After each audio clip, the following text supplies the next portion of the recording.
Cuma kan pertanyaannya siapa? Mau diganti sama siapa gitu ya? Sama Wiranto. Atau Caimin gitu ya, atau AHY, Prabowo AHY misalkan gitu ya.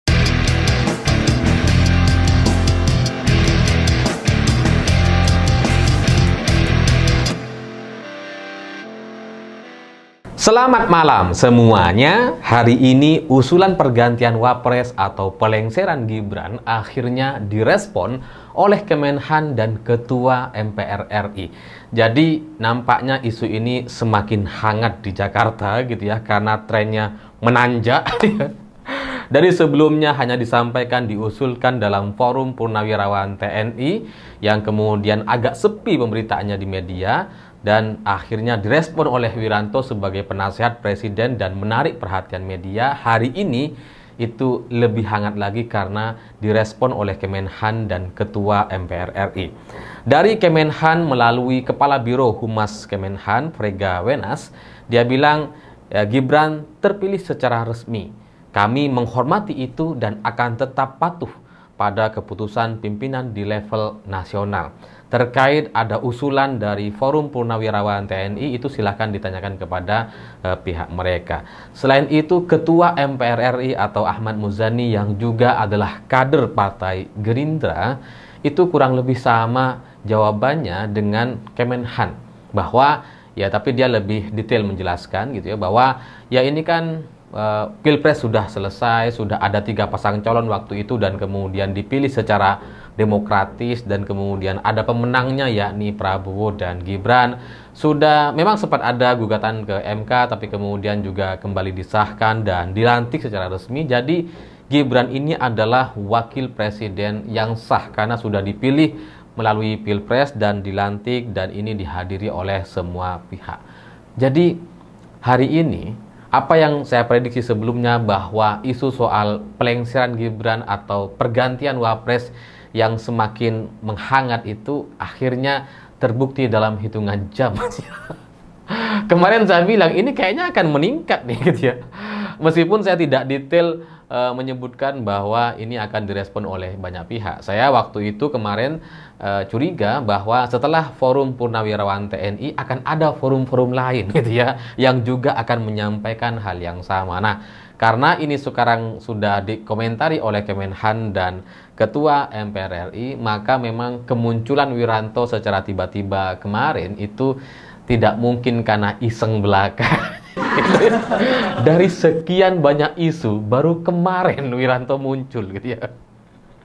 Jadi bagi saya ini menegaskan bahwa isu soal pergantian Wapres itu ya semakin serius dibahas, dan ya yang semula minim berita sekarang kemudian sudah ada di berbagai media dan platform. Dan usulan pergantian Wapres yang sekarang sudah direspon oleh 3 pihak, oleh penasihat presiden yakni Wiranto dan kemudian Kemenhan dan Ketua MPR RI, bagi saya ini adalah sebuah usulan atau isu yang memiliki kemajuan. Jadi tracknya naik gitu ya, trennya naik, dan ini ya agak maju gitu. Apalagi ini dari apa yang disampaikan oleh Wiranto, Kemenhan atau Ketua MPR RI, tidak ada penolakan yang tegas gitu ya. Coba perhatikan dari apa yang disampaikan oleh Kemenhan. Ya hanya menjelaskan bahwa Gibran adalah wakil presiden yang sah. Ketua MPR RI juga menyampaikan hal yang serupa. Tidak ada bantahan gitu. Ya harusnya kan tegas, tidak boleh ada pergantian. Ini sudah sah, sudah resmi, tidak boleh ada pergantian di tengah jalan. Tidak ada mekanisme itu. Harusnya gitu ya. Dan harapan kita kan ada pernyataan yang vulgar semacam itu. Tapi nggak ada. Hanya menjelaskan bahwa Gibran adalah wakil presiden yang sah, dan ya itu diakui oleh kita semua. Dan pergantian wakil presiden itu kan yang seharusnya menjadi pokok bahasan gitu ya. Boleh atau tidak sih ada pergantian wakil presiden, atau jangan-jangan bisa.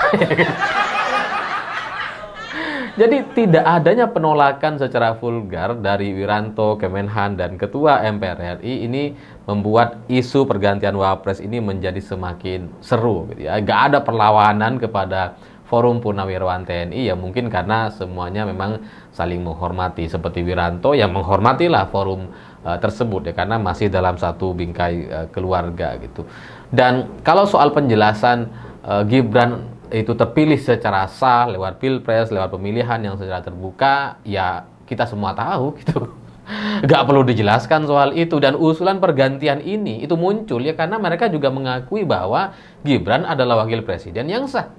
Usulan pergantian wapres itu diusulkan dengan keyakinan penuh bahwa mereka tahu Gibran itu sah gitu. Makanya diusulkan diganti. Kalau mereka nggak yakin, kalau mereka nggak mau mengakui, ya Gibran udah nggak dianggap. Udah nggak usah diganti gitu kan. Ngapain diusulkan diganti kalau nggak dianggap gitu ya. Justru usulan pergantian ini karena ya sama-sama mengakui bahwa Gibran adalah wakil presiden yang sah. Nah, pertanyaannya kemudian ini sudah sampai sejauh mana isu ini beredar di kalangan elit kita gitu ya. Itu yang menjadi pertanyaan saya sejak semalam gitu. Karena kalau kita berkaca kepada otak-atik aturan semacam ini ya, itu menjadi hal yang biasa dan dianggap tidak ada yang salah dari itu gitu. Toh terbukti Gibran juga maju sebagai cawapres lewat pergantian UU di MK sana. Jadi kalau misalkan nanti ada pergantian lewat sidang MPR juga itu konstitusional. Bisa gitu. Kan secara konstitusi katanya, secara aturan gitu ya. Boleh-boleh saja. Oh, Gibran bisa maju sebagai cawapres, kenapa tidak bisa diturunkan atau diganti lewat sidang MPR? Ya kan sama-sama sesuai dengan aturan. Nah, kalau kita berkaca kepada contoh-contoh seperti itu, maka kita yang paling dekat contoh cara atau metode untuk pergantian Gibran ini yang dianggap sebagai satu terobosan yang baru itu mungkin jadi kurang lebih sama seperti isu 3 periode beberapa waktu yang lalu. Itu kan juga imajinasi baru gitu ya. 3 periode pergantian wapres ini kan ya kurang lebih sama, yang memiliki konsekuensi yang juga ya kurang lebih sama.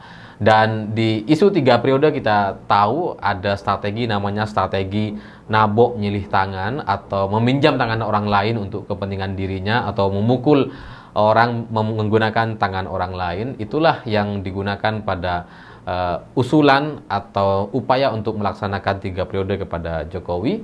Dan itu kita bisa sama-sama ketahui gitu bahwa ini kan diusulkan sama Projo katanya, dan beberapa partai juga merespon secara positif seperti PKB dan Golkar. Tapi Pak Jokowi waktu itu di media, wah enggak, kita taat konstitusi gitu ya. Nanti ya pensiun saya nih Mang Cucu ya. Itu kata Jokowi, dan kita akhirnya hari ini bisa melihat bahwa tidak ada cerita seperti itu. Ini Mang Cucu apanya? Lowong tiap hari politik gitu kan. Sehingga apa yang terjadi hari ini dengan cawe-cawe Jokowi, dengan Pak Jokowi yang masih aktif bermain politik itu menunjukkan bahwa memang usulan 3 periode beberapa waktu lalu itu memang ada gitu ya. Jadi ya itulah yang tergambar dari wajah Jokowi hari ini ya, meskipun kemarin saya sempat dibantah.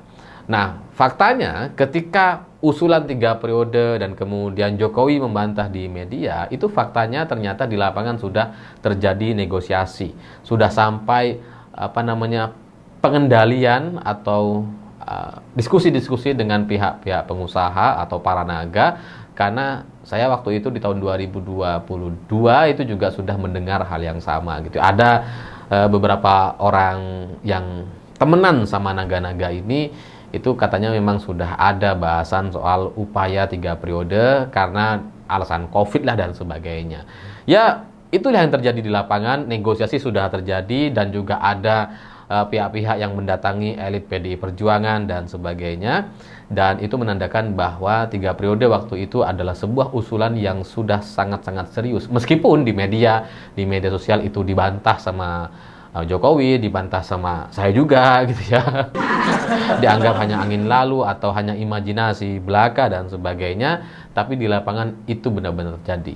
Nah, soal pergantian Gibran ya ini mungkin kurang lebih sama lah seperti usulan 3 periode, karena isu ini sudah terlanjur dimainkan, sudah terlanjur dimulai dan direspon secara abu-abu oleh beberapa pihak. Ini yang membuat saya jadi curiga bahwa di lapangan mungkin saja sudah lebih maju dari pemberitaan yang ada di media gitu. Karena cara-caranya tuh mirip gitu. Kalau di 3 periode ada Projo yang tampil sebagai orang yang mengusulkan katanya gitu ya. Tapi di usulan pergantian Wapres ini muncul lewat tangan Forum Purnawirawan TNI dan kemudian direspon cukup positif oleh Wiranto, lalu agak normatif jawaban dari Kemenhan dan Ketua MPR RI. Jadi Wirantonya agak positif ya, kita memahami, kita menghargai aspirasi, tapi ini kan adalah usulan-usulan yang rumit yang harus kita pelajari gitu kan. Dari Wiranto gitu ya. Kemenhan ya normatif, ini sesuai aturannya begini, udah. Tidak ada penolakan yang berarti, dan itulah juga yang terjadi pada isu 3 periode beberapa waktu lalu. Semuanya normatif gitu ya, menghargai, menganggap itu sebuah aspirasi gitu dan sebagainya. Tapi di lapangan kan memang sudah terjadi negosiasi. Hari ini pertanyaannya, apakah soal usulan pergantian Gibran di lapangan sudah terjadi negosiasi? Saya nggak tahu, saya belum ke Jakarta ini. Nanti saya tanya gitu ya. Ya karena apa yang ada di media itu biasanya lebih lambat gitu ya. Di lapangan sudah lebih maju biasanya. Sehingga saya nggak ngerti apa yang terjadi, tapi harapan saya sebagai warga negara, sebagai bagian dari Indonesia yang melihat hari ini ada banyak sekali permasalahan dan ancaman beban bonus demografi di tahun 2030 nanti, saya berpikir bahwa pergantian Wapres itu tidak darurat gitu ya. Wapres tetap Gibran, ya sudahlah. Ya meskipun sekali lagi kalau kalian memaksa ganti ya silahkan gitu ya. Tapi bagi saya ada hal yang lebih perlu untuk diperhatikan, yakni masalah ekonomi dan stabilitas politik di dalam negeri yang seharusnya itu menjadi pusat perhatian kita bersama. Karena di tengah perang dagang seperti sekarang, di tengah ancaman Cina kepada banyak negara yang melakukan negosiasi dengan Amerika, harusnya kita sangat khawatir dengan nasib bangsa Indonesia ini ke depan akan seperti apa gitu. Karena kalau pejabat kita kayak santai-santai saja, kayak seperti tidak ada masalah, atau bahkan cenderung memikirkan kantong pribadinya, itu memang sangat menyedihkan. Tapi kita sebagai rakyat yang melihat ini sebagai sebuah permasalahan yang serius, seharusnya tidak mendorong isu-isu yang seperti ini untuk terus berlanjut. Ya meskipun sekali lagi kalau diganti juga oke sih.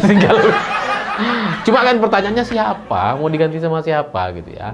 Sama Wiranto atau Caimin gitu ya, atau AHY, Prabowo AHY misalkan gitu ya. Ya silahkanlah kalian yang diskusi, kalian yang menyampaikan di forum atau dalam pertemuan-pertemuan gitu ya. Tapi bagi saya nampaknya fokus kita masalah ekonomi dan apa yang akan terjadi kepada negara ini ke depan. Saya pikir itu. Terima kasih sudah menonton. Begitulah kura-kura.